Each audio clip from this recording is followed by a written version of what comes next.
relatives of people who do not belong to gangs and were detained under the emergency regime in force in El Salvador asked for alternative measures to prison for those who suffer from a chronic or terminal illness. The objective is to guarantee that their health is taken care of, that they receive their medications on time, even if their judicial process continues, but while they are out of prison.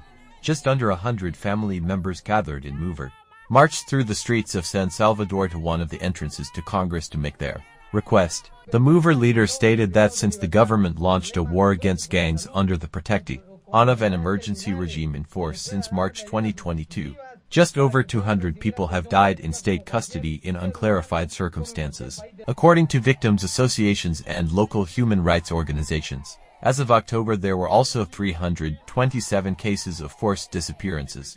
These figures have not been confirmed by the authorities. Upon arriving at Congress, the March of Mover members encountered a barbed wire fence and behind it a contingent of police riot agents who did not allow them access to the place.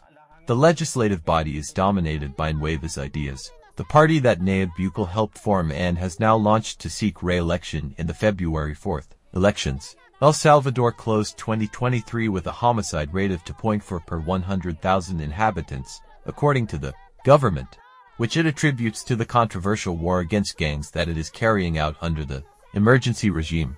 This regime, which is questioned by human rights organizations because it allows arrests without a court order, has led to the arrest of more than 75,000 people identified as gang members, of which more than 7,000 had to be released because they were innocent.